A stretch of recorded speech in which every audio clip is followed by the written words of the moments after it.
ചിലപ്പോൾ അത് രാവിലെ ആവാം, അല്ലെങ്കിൽ വൈകിട്ടാവാം, അങ്ങനെ പല ടൈമിങ്ങിലായിട്ടൊക്കെ തലവേദന വരാറുണ്ടാവും.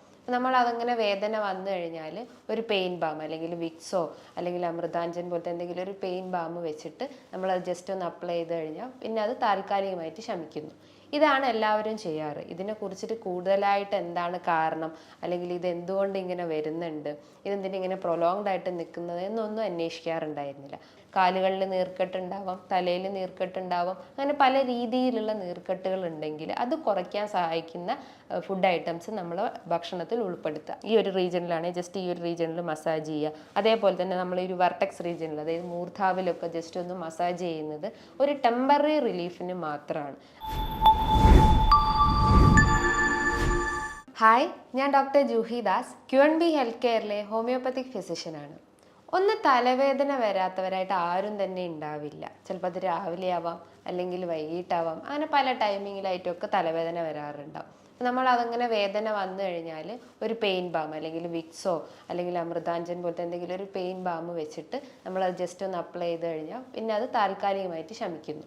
ഇതാണ് എല്ലാവരും ചെയ്യാറ്. ഇതിനെക്കുറിച്ചിട്ട് കൂടുതലായിട്ട് എന്താണ് കാരണം, അല്ലെങ്കിൽ ഇത് എന്തുകൊണ്ട് ഇങ്ങനെ വരുന്നുണ്ട്, ഇതെന്തിനാ ഇങ്ങനെ പ്രൊലോങ്ഡ് ആയിട്ട് നിൽക്കുന്നത് എന്നൊന്നും അന്വേഷിക്കാറുണ്ടായിരുന്നില്ല. പക്ഷെ ആ ഒരു തലവേദന അധികമാവുമ്പോൾ, അല്ലെങ്കിൽ അതൊക്കെ കുറച്ചുകൂടി സിവിയർ ആകുമ്പോൾ, അതായത് ആ വേദന ചിലപ്പോൾ നമുക്ക് കണ്ണിലേക്ക് ഇറങ്ങാം, ചെവീൻ്റെ അകത്തേക്ക് ഇറങ്ങാം, അത് റെസ്പിറേറ്ററി ഇൻഫെക്ഷൻസ് ഒക്കെ ഉണ്ടാക്കാം, അങ്ങനെ പല കോംപ്ലിക്കേഷൻസ് ഒക്കെ വരുമ്പോഴാണ് നമ്മൾ ഇതിനെക്കുറിച്ച് കൂടുതലായിട്ട് ചിന്തിക്കുന്നുണ്ടാവും, അല്ലെങ്കിൽ ഇതിൻ്റെ ഒരു ഗൗരവം മനസ്സിലാക്കുന്നത്. ഈ തലവേദന വരാൻ ഒരുപാട് കാരണങ്ങൾ ഉണ്ടാവാം. മെയിനായിട്ട് റെസ്പിറേറ്ററി ഇൻഫെക്ഷൻസ്, അതായത് അപ്പർ റെസ്പിറേറ്ററി ഇൻഫെക്ഷൻസ് ആണ് ഇതിൻ്റെ ഒരു മെയിൻ കാരണം എന്ന് പറയുന്നത്. ഈ അപ്പർ റെസ്പിറേറ്ററി ഇൻഫെക്ഷൻസിൽ വരുന്ന ഒന്നാണ് ഈ സൈനസൈറ്റിസ്. അപ്പോൾ എന്താണ് ഈ സൈനസൈറ്റിസ്, എന്തുകൊണ്ടാണ് ഈ സൈനസൈറ്റിസ് വരുന്നത്, ഇത് വന്നു കഴിഞ്ഞാൽ നമ്മുടെ ശരീരത്തിൽ പല രീതിയിലുള്ള ലക്ഷണങ്ങൾ കാണിക്കാം, ഇത് നമുക്ക് എങ്ങനെ ഡയഗ്നോസ് ചെയ്യാം, അല്ലെങ്കിൽ എങ്ങനെ ഇൻവെസ്റ്റിഗേറ്റ് ചെയ്യാം, ഇത്തരം ക്വസ്റ്റ്യൻസ് എല്ലാവർക്കും ഉണ്ടാവും. അപ്പോൾ ഇത്തരം ഇതിനുള്ളൊരു ആൻസറാണ് ഇന്നത്തെ വീഡിയോയിലൂടെ ഞാൻ പറയുന്നത്. സൈനസൈറ്റിസ് എന്ന് പറയുമ്പം ഇൻഫ്ലമേഷൻ ഓഫ് സൈനസ് റീജിയൻ, അതായത് ഐറ്റിസ് എന്ന് പറയുമ്പോൾ ഒരു നീർക്കെട്ടാണ്. അതായത് നമ്മളെ സൈനസ് റീജിയനിൽ ഉണ്ടാകുന്ന ഒരു നീർക്കെട്ടിനെയാണ് സൈനസൈറ്റിസ് എന്ന് പറയുന്നത്. അപ്പം അതിന് മുന്നേ ആയിട്ട് നമുക്ക് സൈനസിനെ കുറിച്ചിട്ട് ഡിസ്ക്രൈബ് ചെയ്യാം. സൈനസ് എന്ന് പറയുമ്പം നമ്മളെ തലയോട്ടീൻ്റെ അകത്ത് കാണുന്ന ഒരു എയർ കാവിറ്റീസ് ആണ്, അല്ലെങ്കിൽ ഒരു വായു നിറഞ്ഞ അറകളെയാണ് ഈ സൈനസ് എന്ന് പറയുന്നത്. ഈ സൈനസ് തന്നെ 4 രീതിയിലായിട്ടാണ് നമ്മളെ തലയോട്ടീൻ്റെ അകത്തുള്ളത്. ഫ്രണ്ടൽ സൈനസ് ഉണ്ട്, മാക്സിലറി സൈനസ് ഉണ്ട്, എത്തിമോയിഡൽ സൈനസ് ഉണ്ട്, സ്ഫിനോയിഡൽ സൈനസ് ഉണ്ട്. അങ്ങനെ 4 രീതിയിലായിട്ടാണ് ഈ സൈനസ് നമ്മളെ തലയോട്ടീൻ്റെ അകത്തുള്ളത്. അപ്പോൾ ഇതിൻ്റെ അകത്ത് എന്തെങ്കിലും ഒരു ഇൻഫ്ലമേഷൻ അല്ലെങ്കിൽ ഒരു നീർക്കെട്ട് വരുമ്പോഴാണ് നമുക്ക് തലവേദനയായിട്ട് രൂപപ്പെടുന്നത്. ഈ ഒരു സൈനസിന് ഒരുപാട് ഫങ്ഷൻസ് ചെയ്യുന്നുണ്ട്. അതായത് മെയിനായിട്ട് അത് ചെയ്യുന്നത് നമ്മൾ എയർ സർക്കുലേഷൻ, നമ്മൾ ബ്രീത്ത് ചെയ്യുന്ന ഈ ഒരു ഓക്സിജൻ, കാർബൺ ഡയോക്സൈഡ്, ആ ഒരു സർക്കുലേഷൻ, എയർ സർക്കുലേഷൻ മെയിൻറ്റെയിൻ ചെയ്യുന്നത് ഈ ഒരു സൈനസ് ഏരിയാസ് ആണ്. അതോടൊപ്പം തന്നെ നമ്മളെ വോയിസ് മോഡുലേഷൻ, നമ്മളെ സൗണ്ടിനെയൊക്കെ ഒന്ന് കൺട്രോൾ ചെയ്യുന്നത് ഈ സൈനസ് ആണ്. അതോടൊപ്പം തന്നെ നമ്മളെ ഒരു വെയിറ്റ്, അതായത് ഹെഡിൻ്റെ അല്ലെങ്കിൽ ബ്രെയിനിൻ്റെ വെയിറ്റ് കൺട്രോൾ ചെയ്യുന്നത്, അല്ലെങ്കിൽ ആ ഒരു പ്രഷർ കൺട്രോൾ ചെയ്യുന്നതും ഈ ഒരു സൈനസ് ഏരിയാസ് ആണ്. അപ്പം ഇതിലൊക്കെ, അല്ലെങ്കിൽ ഈ ഒരു ഫങ്ഷൻസ് ഒക്കെ ഇംപ്രോപ്പർ ആവുമ്പോഴാണ് നമുക്ക് ഈ ഒരു സൈനസൈറ്റിസിലേക്ക് അത് ലീഡ് ചെയ്യുന്നത്. അപ്പോൾ ഈ ഒരു സൈനസൈറ്റിസ് വരാൻ ഒരുപാട് കാരണങ്ങളുണ്ടെന്ന് ഞാൻ പറഞ്ഞു. അപ്പോൾ ആ ഒരു കാരണങ്ങൾ എന്തൊക്കെയാണെന്ന് നമുക്കിവിടെ ഡിസ്ക്രൈബ് ചെയ്യാം. ഫസ്റ്റായിട്ട് നമുക്ക് പറയാം, എന്തെങ്കിലും ഒരു ഇൻഫെക്ഷൻസ് പറയാം. ഇൻഫെക്ഷൻ്റെ അകത്ത് ഫംഗൽ ഇൻഫെക്ഷൻ ആവാം, ബാക്ടീരിയൽ ഇൻഫെക്ഷൻസ് ആവാം, വൈറൽ ഇൻഫെക്ഷൻസ് ആവാം. അതായത് എന്തെങ്കിലും ഒരു മൈക്രോ ഓർഗാനിസം അല്ലെങ്കിൽ എന്തെങ്കിലും ഒരു ജീവാണു നമ്മളെ ശരീരത്തിൽ കയറിക്കഴിഞ്ഞാൽ നമ്മളെ ബോഡി അതിനെതിരായിട്ട് പ്രതികരിക്കും. അപ്പം ഈ ഒരു ഇൻഫ്ലമേറ്ററി ചേഞ്ചസ് ഒക്കെ ബോഡിയിൽ കാണിച്ചെന്ന് വരാം. ബാക്ടീരിയൽ ഇൻഫെക്ഷൻസ് വരുമ്പോൾ ബാക്ടീരിയൽ ഇൻഫെക്ഷൻസ് എന്ന് പറയുമ്പോൾ അതും എന്തെങ്കിലും ഒരു മൈക്രോ ഓർഗാനിസം ആവാം. അതായത് സ്ട്രെപ്റ്റോകോക്കൽ പോലത്തെ അല്ലെങ്കിൽ ന്യൂമോണിയ ഒക്കെ ഉണ്ടാക്കുന്ന അങ്ങനത്തെ മൈക്രോ ഓർഗാനിസം ഒക്കെയാണ് ഈ ഒരു സൈനസൈറ്റിസിൻ്റെ ഒരു കാരണം. പിന്നെ പറയുന്നത് വൈറൽ ഇൻഫെക്ഷൻ. വൈറൽ ഇൻഫെക്ഷൻ എന്ന് പറയുമ്പോൾ എന്തെങ്കിലും ഒരു വൈറസ് ആയിരിക്കാം. അതായത് കൊറോണ വൈറസ്, അല്ലെങ്കിൽ ഇൻഫ്ലുവൻസ വൈറസ്, റൈനോ വൈറസ്, അല്ലെങ്കിൽ അഡിനോ വൈറസ് പോലത്തെ വൈറസ് റിലേറ്റ് ചെയ്തിട്ടുള്ള മൈക്രോ ഓർഗാനിസം ആണെങ്കിൽ അതും ഇൻഫ്ലമേറ്ററി ചേഞ്ചസ് നമ്മുടെ ബോഡിയിൽ ഉണ്ടാക്കും, അല്ലെങ്കിൽ സൈനസൈറ്റിലേക്ക് ലീഡ് ചെയ്യും. മറ്റൊന്നാണ് ഫംഗൽ ഇൻഫെക്ഷൻ. ഇതേപോലെ തന്നെ എന്തെങ്കിലും ഒരു ഫംഗൽ റിലേറ്റ് ചെയ്തിട്ടുള്ള മൈക്രോ ഓർഗാനിസം നമ്മളെ ബോഡിയിൽ എൻ്റർ ചെയ്ത് കഴിഞ്ഞാൽ അതിനെതിരെ നമ്മളെ ബോഡി പ്രതികരിക്കും. അങ്ങനെ പ്രതികരിക്കുമ്പോഴാണ് നമുക്ക് ഇത്തരം ഇൻഫ്ലമേറ്ററി ചേഞ്ചസ് ബോഡിയിൽ ഉണ്ടാവുന്നത്. ഇതോടൊപ്പം തന്നെ എന്തെങ്കിലും മെഡിസിൻസ് നമ്മൾ ഓവറായിട്ട് എടുക്കുമ്പോൾ, എന്തെങ്കിലും ആൻറ്റി ഡിപ്രഷൻ ടാബ്ലറ്റ്സോ അല്ലെങ്കിൽ ഹൈപ്പർ ടെൻഷൻസ് ഉള്ള മെഡിസിൻസൊക്കെ ഡെയിലി നമ്മൾ രാവിലെയും വൈകിട്ടും ഒക്കെ എടുക്കുന്ന ആളുകളായിരിക്കാം. അപ്പം അത്തരം ടാബ്ലറ്റ്സ് ഒക്കെ എടുക്കുമ്പോൾ അതിൻ്റെ ഒരു സൈഡ് എഫക്റ്റ് ആയിട്ടും ഇത്തരം റെസ്പിറേറ്ററി ഇൻഫെക്ഷൻസ് ആയിട്ടുള്ള സൈനസൈറ്റിസ് വരാനുള്ളൊരു ചാൻസസ് ഉണ്ട്. മറ്റൊരു കാരണം എന്ന് പറഞ്ഞു കഴിഞ്ഞാൽ നമ്മൾ കൂടുതലായിട്ട് യാത്ര ചെയ്യുമ്പോൾ, ബിക്കോസ് ആ ഒരു യാത്ര ചെയ്യുമ്പോൾ നമ്മൾ എത്രം ക്യാവിറ്റീസിലേക്ക് അല്ലെങ്കിൽ ചെവി, മൂക്ക്, കണ്ണിലേക്കൊക്കെ ഇത്രയും എയർ കൂടുതലായിട്ട് നമ്മുടെ ബോഡിയിലേക്ക് കയറുമ്പോൾ അത്തരം ഇൻഫെക്ഷൻസ് വരാം. ചിലർക്ക് ട്രാവൽ ചെയ്യുമ്പോഴേക്കും ഇത്തരം ഇൻഫെക്ഷൻസ് ഒക്കെ അധികമാവുന്നത് അല്ലെങ്കിൽ ഇത്തരം സിംറ്റംസ് ഒക്കെ അധികമാവുന്നത്. അതേപോലെ തന്നെയാണ് കുട്ടികളിൽ ഇത്തരം സൈനസൈറ്റിസ് വളരെ കോമൺ ആണ്. കാരണം എന്ന് പറഞ്ഞു കഴിഞ്ഞാൽ കുട്ടികളിൽ ഒരു കോസ് എന്ന് പറഞ്ഞു കഴിഞ്ഞാൽ നേസൽ പോളിപ്പ്, അതായത് മൂക്കിൽ എന്തെങ്കിലും എക്സ്ട്രാ ഗ്രോത്ത് ഉണ്ടാവുന്നത്. നേസൽ പോളിപ്പ് എന്ന് പറയുമ്പം ഒരു ദശ വളരുന്നതിനെയാണ് നേസൽ പോളിപ്പ് എന്ന് പറയുന്നത്. സോ എക്സ്ട്രാ ഒരു ഗ്രോത്ത് ഉണ്ടായി കഴിഞ്ഞ് കഴിഞ്ഞാൽ അവർക്ക് ഈ ഒരു സൈനസിൻ്റെ പ്രശ്നങ്ങൾ ഉണ്ടാവാം. ഈ സൈനസിൻ്റെ പ്രശ്നം കൂടാതെ തന്നെ അവർക്ക് മൂക്കടയാം, ഇടയ്ക്കിടയ്ക്ക് ജലദോഷം വരാം, തുമ്മലുണ്ടാവുന്നു, കണ്ണും മൂക്കൊക്കെ ചൊറിയുന്നു, അതേപോലെ തന്നെ രാത്രി കാലങ്ങളിൽ അവർക്ക് മൂക്ക് അടയുന്നു, ശ്വാസം എടുക്കാൻ ബുദ്ധിമുട്ടുണ്ടാവുന്നു, ഉറക്കം ഡിസ്റ്റർബൻസ് ഉണ്ടാവുന്നു. ഇത്തരം ലക്ഷണങ്ങളാണ് നേസൽ പോളിപ്പുള്ള കുട്ടികളിൽ കാണപ്പെടുന്നത്. ഇതേപോലെ തന്നെയാണ് കുട്ടികളിൽ അഡിനോയിഡ് ഗ്രന്ഥിയിൽ ഉണ്ടാവുന്ന ഒരു നീർക്കെട്ട് അല്ലെ അഡിനോയിഡ് ഗ്രന്ഥി അമിതമായിട്ട് വളർന്നു കഴിഞ്ഞാലും ആ ഒരു എയർ പാസേജ് അല്ലെങ്കിൽ മൂക്കിൻ്റെ ഈ ഒരു എയർ പാസേജിൽ ബ്ലോക്കേജ് ഉണ്ടാവുന്നു. അത് സൈനസിലേക്ക് ഇൻഫ്ലമേഷൻ ചേഞ്ചസ് ഉണ്ടാക്കാനുള്ളൊരു ചാൻസസ് ഉണ്ട്. അതേപോലെ തന്നെയാണ് നമുക്ക് ഇടയ്ക്കിടയ്ക്ക് അലർജി പ്രശ്നങ്ങൾ, അതായത് തുമ്മലോ ജലദോഷമോ അല്ലെങ്കിൽ കഫക്കെട്ടോ അല്ലെങ്കിൽ തലവേദനയായിട്ടോ അങ്ങനെ ഇടയ്ക്കിടയ്ക്ക് നമുക്ക് ഇത്തരം ഇൻഫ്ലുവൻസ റിലേറ്റ് ചെയ്തിട്ടുള്ള ഇഷ്യൂസ് അല്ലെങ്കിൽ കഫ് കോൾഡ് റിലേറ്റ് ചെയ്തിട്ടുള്ള റെസ്പിറേറ്ററി ഇൻഫെക്ഷൻസ് ഒക്കെ വരുവാണെങ്കിലും സൈനസൈറ്റിസ് വരാനുള്ള ഒരു ചാൻസസ് ഉണ്ട്. അതേപോലെ തന്നെയാണ് നമുക്ക് ഗട്ട് റിലേറ്റ് ചെയ്തിട്ടുള്ള ഇഷ്യൂസ്, അതായത് ഗ്യാസ്ട്രോ ഈസോഫേഗൽ റിഫ്ലക്സ് ഡിസീസ് എന്ന് പറയും, GERD എന്ന് പറയും. ഇതെന്ന് പറഞ്ഞു കഴിഞ്ഞാൽ നമുക്ക് ഇടയ്ക്കിടയ്ക്ക് നെഞ്ചരിച്ചിൽ വരുന്നു, വയറിനൊരു ബ്ലോട്ടിംഗ് ഫീലിംഗ് ഉണ്ടാവുന്നു, ഒരു വേദന അനുഭവപ്പെടുന്നു, ഫുഡ് കഴിച്ചു കഴിഞ്ഞാൽ ഇങ്ങനെ ഏമ്പക്കം പോലെ വരുന്നു. ഇത്തരം ലക്ഷണങ്ങൾ അല്ലെങ്കിൽ ഇത്തരം കാരണങ്ങളും ഈ ഒരു സൈനസൈറ്റിസ് വരാനുള്ള ഒരു ചാൻസസ് ഉണ്ട്. അപ്പോൾ ഈ കോസസ് ഒക്കെ അല്ലെങ്കിൽ ഇത്തരം കാരണങ്ങളാണ് നമ്മളെ ബോഡിയിൽ സൈനസിൽ ഉണ്ടാകുന്ന ഒരു ഇൻഫ്ലമേറ്ററി ചേഞ്ചസ് ഉണ്ടാക്കുന്നത്. സോ നമ്മളെ റൂട്ട് കോസ് എന്താണോ നോക്കിയിട്ട് അതാദ്യം ക്ലിയർ ചെയ്യണം. ഇപ്പോൾ എന്തെങ്കിലും ഇൻഫെക്ഷൻസ് ആണെങ്കിൽ അത് ആദ്യം ക്ലിയർ ചെയ്യാൻ നോക്കുക. നമ്മൾ ട്രാവൽ ചെയ്തിട്ട് വർദ്ധിക്കുന്നതാണെങ്കിൽ ട്രാവലിംഗ് കഴിവതും കുറയ്ക്കാൻ നോക്കുക. നേസൽ പോളിപ്പ് ആണെങ്കിൽ അതിന് പ്രോപ്പറായിട്ടുള്ളൊരു ട്രീറ്റ്മെൻറ്റ് എടുക്കുക. ഗട്ട് റിലേറ്റ് ചെയ്തിട്ടുള്ള ഇഷ്യൂസ് ഉണ്ടെങ്കിൽ അപ്പോൾ നമ്മളെ ദഹന വ്യവസ്ഥയൊക്കെ ഒന്ന് ഇമ്പ്രൂവ് ചെയ്യുന്ന രീതിയിലുള്ള ഭക്ഷണ രീതികൾ ഫോളോ ചെയ്യുക. സോ നമ്മൾ റൂട്ട് കോസ് ആദ്യം ക്ലിയർ ചെയ്താലുള്ളൂ ഇത്തരം ഇൻഫെക്ഷൻസ് ഒക്കെ നമുക്ക് കൺട്രോൾ ചെയ്യാൻ പറ്റുള്ളൂ. അപ്പോൾ ഈ ഒരു സൈനസൈറ്റിസ് വന്നു കഴിഞ്ഞാൽ ഇത് usually common in both children and adult. അപ്പം കുട്ടികളിലായാലും മുതിർന്നവരായാലും ഒരേപോലെ ഇതിന് സിംറ്റംസ് കാണിക്കുന്നുണ്ട്. അപ്പോൾ എന്തൊക്കെയാണ് ഇതിൻ്റെ സിംറ്റംസ് എന്ന് നോക്കാം. മെയിനായിട്ട് ഇതിൽ പറയുന്നതാണ് തലവേദന, അതിശക്തമായിട്ടുള്ള തലവേദന വരാം. ചിലർക്ക് രാവിലെ എഴുന്നേറ്റാൽ ഉടനെ തന്നെ തല പൊക്കാനാവുന്നില്ല, ഒരു ഭാരം അനുഭവപ്പെടുന്നു, അല്ലെങ്കിൽ ഇങ്ങനെ അമർത്തുമ്പോൾ അല്ലെങ്കിൽ ജസ്റ്റ് ഒന്ന് പ്രസ് ചെയ്യുമ്പോൾ തന്നെ അവർക്ക് വേദന അനുഭവപ്പെടുന്നു. ചിലർക്ക് ഒരു ഫ്രണ്ടൽ റീജിയണിലായിരിക്കും വേദന ഉണ്ടാവുക, ചിലർക്ക് ഈ ഒരു റീജിയണിൽ വേദന ഉണ്ടാവുക. അപ്പോൾ ഓരോ സൈനസിൻ്റെ അകത്തും ഈ ഒരു ഇൻഫ്ലമേഷൻ അല്ലെങ്കിൽ മ്യൂക്കസ് നിറയുമ്പോഴാണ് നമുക്ക് ഇത്തരം വേദനകൾ അനുഭവപ്പെടുന്നത്. ഈ സൈനസിൻ്റെ അകത്ത് ചെറിയ മ്യൂക്കസ് മെംബ്രെയിൻ ഉണ്ട്. അപ്പോൾ ആ ഒരു മ്യൂക്കസ് മെംബ്രെയിൻ്റെ അകത്ത് മ്യൂക്കസ് സെക്രീഷൻ അധികമാവുമ്പോൾ അല്ലെങ്കിൽ ആ ഒരു സെക്രീറ്റ് ചെയ്തിട്ടുള്ള മ്യൂക്കസ് പുറന്തള്ളാതെ അവിടെ കെട്ടിക്കിടക്കുമ്പോഴാണ് നമുക്ക് വേദന അനുഭവപ്പെടുന്നത്. അങ്ങനെയാണ് നമുക്ക് ഈ ഒരു ഫ്രണ്ടൽ റീജിയണിൽ വേദന ഉണ്ടാവുക. അതായത് ഫ്രണ്ടൽ സൈനസിൽ ഈ ഒരു മ്യൂക്കസ് അടിഞ്ഞു കൂടുമ്പോൾ അത് ഫ്രണ്ടൽ ഹെഡേക്ക് ആയിട്ട് പോകുന്നു.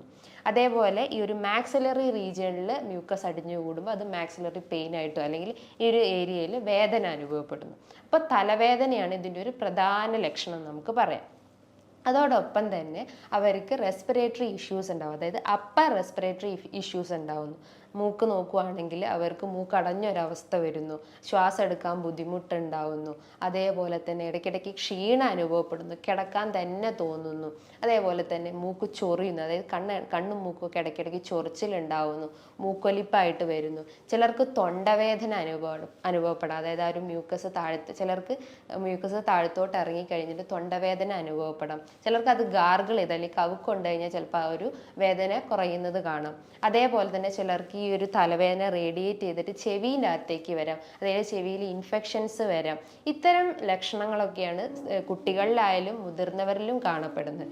ഇതോടൊപ്പം തന്നെ അവർക്ക് വോയിസിൽ ചേഞ്ചസ് ഉണ്ടാവുന്നു, ഒരു അടർച്ച വരുന്നു, അല്ലെങ്കിൽ ഡ്രൈ വോയിസ് ഉണ്ടാവുന്നു, അതായത് സംസാരിക്കുമ്പോൾ കറക്റ്റായിട്ട് നമുക്ക് വോയിസ് കിട്ടാത്തൊരവസ്ഥ വരുന്നു. ഇടയ്ക്കിടയ്ക്ക് ത്രോട്ട് ക്ലിയർ ചെയ്യുന്നു, അതായത് നമ്മൾ കഫമൊക്കെ നിറഞ്ഞ് ഇടയ്ക്കിടയ്ക്ക് ത്രോട്ട് ക്ലിയർ ചെയ്യുന്ന ഒരു ചാൻസസ് ഉണ്ട്. സോ അതും ഇതിൻ്റെ ഒരു സിംറ്റമായിട്ട് നമുക്ക് പറയാം. ഇതോടൊപ്പം തന്നെ ഉറക്കം ഡിസ്റ്റർബ് ആവുന്നു, കാരണം ശ്വാസം എടുക്കാനുള്ള ബുദ്ധിമുട്ടുണ്ടാവുന്നു. അപ്പം നമുക്ക് എന്താ പ്രോപ്പറായിട്ട് ഉറക്കം കിട്ടില്ല. ഒരു 6 to 7 മണിക്കൂർ ഉറങ്ങുന്ന ആളുകളാണെങ്കിൽ ഇത്തരം ഇൻഫെക്ഷൻസ് വന്നു കഴിഞ്ഞാൽ അതൊരു 2 to 3 മണിക്കൂർ മാത്രമേ അവർക്ക് ഉറങ്ങാൻ പറ്റുള്ളൂ. അതിപ്പോൾ കുട്ടികളിലായാലും മുതിർന്നവരിലായാലും ഓൾമോസ്റ്റ് എല്ലാം കോമൺ ആയിട്ടുള്ളത് തന്നെയാണ് ഇത്തരം സിംറ്റംസ്. ഇതോടൊപ്പം തന്നെ അവർക്ക് ഇടയ്ക്കിടയ്ക്ക് ഇൻഫെക്ഷൻസ് വരുന്നു, റെസ്പിറേറ്ററി ഇൻഫെക്ഷൻസ് ഇങ്ങനെ റെക്കറൻ്റ് ആയിട്ട് വന്നുകൊണ്ടേ നിൽക്കുന്നു. അതായത് മൂക്കൊലിപ്പാവാം, ജലദോഷമായിട്ടും പനിയായിട്ടും കഫക്കെട്ടായിട്ടും അങ്ങനെ പല രീതിയിലുള്ള റെസ്പിറേറ്ററി ഇൻഫെക്ഷൻസ് ഇങ്ങനെ റെക്കറൻ്റ് ആയിട്ട് വന്നുകൊണ്ടേ നിൽക്കുന്നു. ഇതോടൊപ്പം തന്നെ അവർ പ്രതിരോധശേഷി നല്ല രീതിയിൽ കുറഞ്ഞു പോകുന്നു. പ്രതിരോധശേഷി കുറഞ്ഞു കഴിഞ്ഞാൽ തന്നെ അവരുടെ ബോഡിയിൽ ഇത്തരം ഫോറിൻ ബോഡീസ് എൻ്റർ ചെയ്യും. അതായത് ഈ ഫംഗസോ അല്ലെങ്കിൽ ബാക്ടീരിയസ്, വൈറസ് പോലത്തെ ഇത്തരം പാത്തോജൻസ് ഒക്കെ നമ്മളെ ബോഡിയിൽ എൻ്റർ ചെയ്ത് കഴിഞ്ഞാൽ ഇത്തരം റെസ്പിറേറ്ററി ഇൻഫെക്ഷൻസ് ഒക്കെ ഉണ്ടാക്കുന്നു. അതേപോലെ തന്നെയാണ് ചിലർ പറയാറുണ്ട് അവർക്ക് ടേസ്റ്റിൽ ഉണ്ടാകുന്ന വേരിയേഷൻസ്, അതായത് ചിലർക്ക് സ്മെല്ല് ഇല്ലാത്തൊരവസ്ഥ വരുന്നു. എന്തെങ്കിലും ഒരു ഫുഡ് എടുക്കുകയാണെങ്കിൽ അവർക്ക് പ്രോപ്പറായിട്ട് അതിൻ്റെ ടേസ്റ്റ് മനസ്സിലാവാത്ത ഒരവസ്ഥ വരുന്നു. എക്സാമ്പിൾ നമുക്ക് പറയാം, കൊറോണ ടൈമിൽ ആ ഒരു സിംറ്റംസ് ഒക്കെ വന്നു കഴിഞ്ഞാൽ, അല്ലെങ്കിൽ കൊറോണ ഇൻഫെക്റ്റഡ് ആയിട്ടുള്ള പേഷ്യൻസ് പറയുന്നതാണ് അവർക്ക് സ്മെല്ല് കിട്ടുന്നില്ല, അല്ലെങ്കിൽ ഫുഡൊക്കെ എടുക്കുമ്പോൾ അതിൻ്റെ ഒരു ടേസ്റ്റ് പ്രശ്നം വരുന്നു, ഇടയ്ക്കിടയ്ക്ക് പനി ഉണ്ടാവുന്നു, തൊണ്ടവേദന അനുഭവപ്പെടുന്നു, തൊണ്ടയിൽ ഒരു ചൊറിച്ചിൽ പോലെ അനുഭവപ്പെടുന്നു, ഒരു ഡ്രൈ കഫ് അല്ലെങ്കിൽ ഒരു വരണ്ട ചുമ അല്ലെങ്കിൽ കുത്തി കുത്തി ചുമയ്ക്കുന്ന ഒരു അവസ്ഥ വരുന്നു. ഇത്തരം ലക്ഷണങ്ങളാണ്, അല്ലെങ്കിൽ ഇത്തരം ലക്ഷണങ്ങൾ ഉണ്ടെങ്കിൽ നമുക്ക് ഉറപ്പിക്കാം സൈനസിൽ ഇൻഫ്ലമേറ്ററി ചേഞ്ചസ് വന്നിട്ടുണ്ട്, അല്ലെങ്കിൽ സൈനസൈറ്റിസ് ആണെന്ന് നമുക്ക് പറയാം. സോ ഇത്തരം സിംറ്റംസ് നമ്മൾ കണ്ടു കഴിഞ്ഞാൽ അതിനൊരിക്കലും നമ്മളൊരു നിസ്സാരമായി കാണരുത്, ഒരു താൽക്കാലികമായിട്ട് നമ്മൾ അതിനെ ശമിപ്പിക്കാൻ പാടില്ല. ബിക്കോസ് അത് കാരണം പല കോംപ്ലിക്കേഷൻസും നമ്മളെ ബോഡിയിൽ ഉണ്ടാക്കാം. അപ്പർ റെസ്പിറേറ്ററി ഇൻഫെക്ഷൻസ് ആണ് ഇതിൻ്റെ ഒരു റൂട്ട് കോസ് എന്ന് പറഞ്ഞു. അപ്പോൾ അത് നമ്മൾ ക്ലിയർ ആയിട്ടില്ലെങ്കിൽ അത് കോംപ്ലിക്കേറ്റ് ചെയ്തിട്ട് ചിലപ്പോൾ ന്യൂമോണിയ ആവാം, അല്ലെങ്കിൽ അസ്തമ പോലത്തെ പ്രശ്നങ്ങൾ ഉണ്ടാവാം, അല്ലെങ്കിൽ മറ്റ് ബ്രോങ്കിൽ അസ്തമ, അങ്ങനത്തെ പല രീതിയിലുള്ള കോംപ്ലിക്കേഷൻസ് നമ്മളെ ബോഡിയിൽ ഉണ്ടാക്കാം.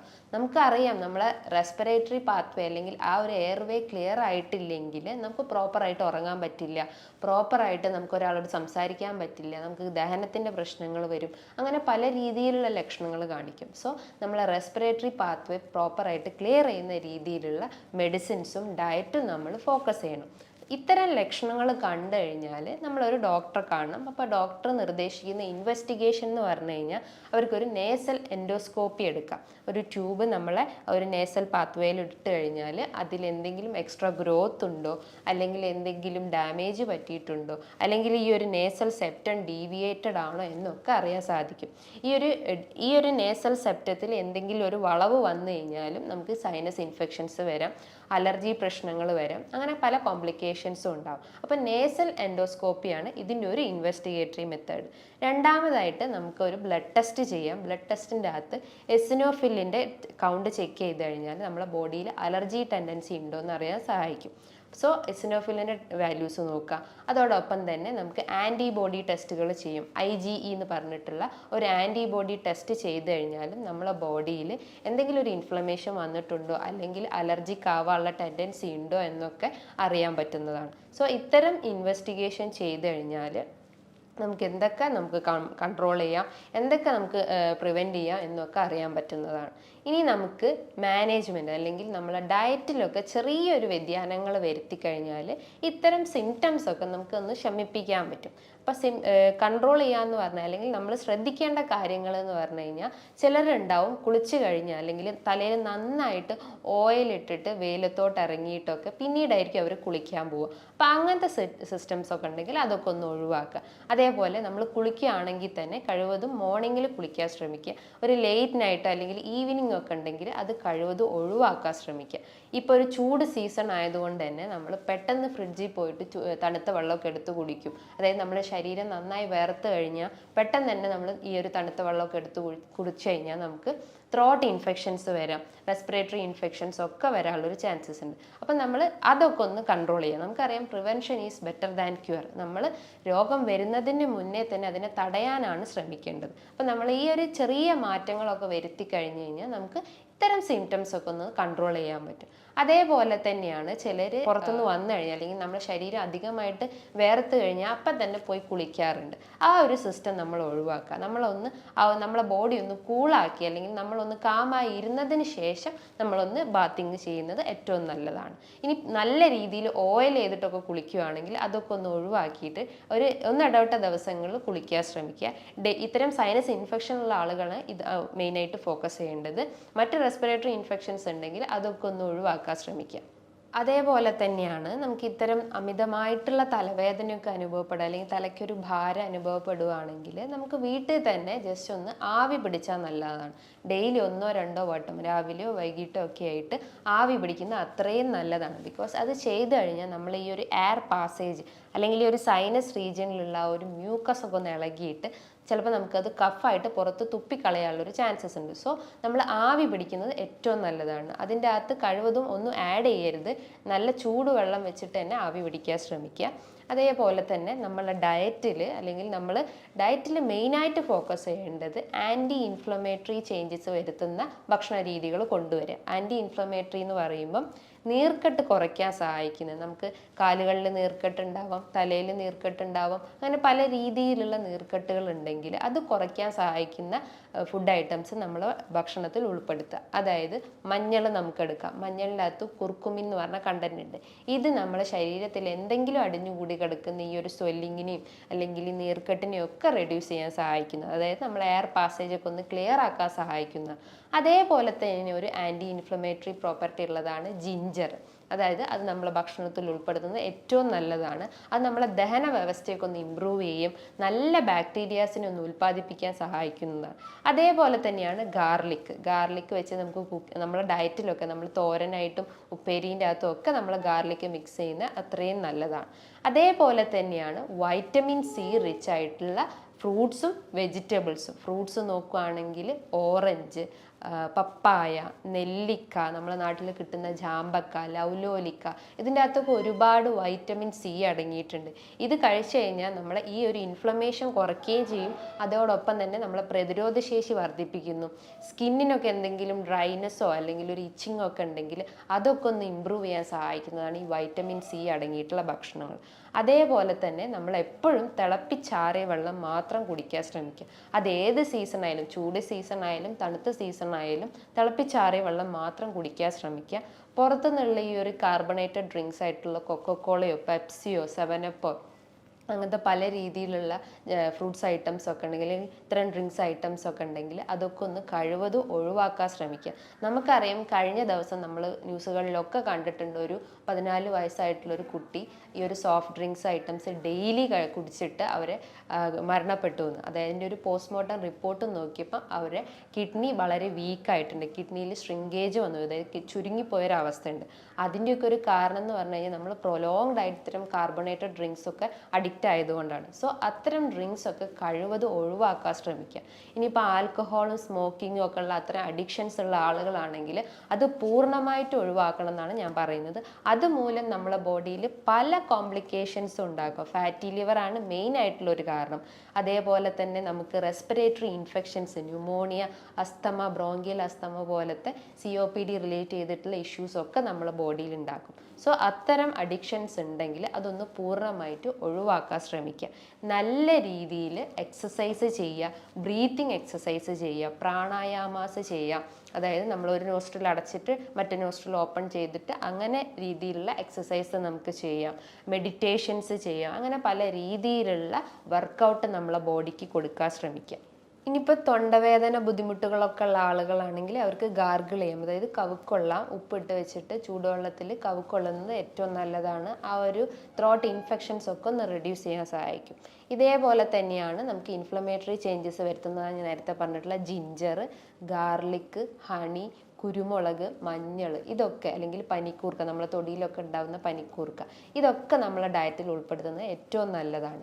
അതായത് നമുക്ക് എന്തെങ്കിലും പെട്ടെന്നൊരു ഇൻഫെക്ഷൻസ് ഒക്കെ വന്നാൽ ടെമ്പററി ആയിട്ട് അതിനൊന്ന് മാറ്റിയെടുക്കണമെങ്കിൽ നമുക്ക് തേനും അല്ലെങ്കിൽ ജിഞ്ചറിൻ്റെ ഒരു നീരെടുക്കുക, അതിനകത്തേക്ക് കുറച്ച് കുരുമുളകൊക്കെ ഒന്ന് ആഡ് ചെയ്തിട്ട് അതിൻ്റെ ഒരു പേസ്റ്റ് നമുക്ക് അല്ലെങ്കിൽ ആ ഒരു സിറപ്പ് അല്ലെങ്കിൽ ആ ഒരു സ്പൂണ് നമ്മൾ കഴിക്കുന്നത് ഏറ്റവും നല്ലതാണ്. അത് നമ്മൾ ആ ഒരു ദഹന വ്യവസ്ഥ ഇമ്പ്രൂവ് ചെയ്യും, റെസ്പിറേറ്ററി പാത്വേസ് ഒക്കെ ഒന്ന് ക്ലിയർ ചെയ്യാൻ സഹായിക്കുന്നതാണ്. ഇനിയിപ്പോൾ ശക്തമായിട്ടുള്ള വേദനയൊക്കെ ഉണ്ടെങ്കിൽ അല്ലെങ്കിൽ ഈ പറഞ്ഞിട്ടുള്ള ഏരിയാസിലൊക്കെ ഭയങ്കരമായിട്ട് വേദന അനുഭവപ്പെടുകയാണെങ്കിൽ നമ്മളൊരു ഇത് വെച്ചിട്ട് അല്ലെങ്കിൽ ഒരു ഫിംഗർ വെച്ചിട്ട് ജസ്റ്റ് ഒന്ന് മസാജ് ചെയ്യുക. ഓവർ പ്രഷർ കൊടുക്കരുത്, നല്ല രീതിയിലൊന്ന് മസാജ് ചെയ്ത് കൊടുക്കുക.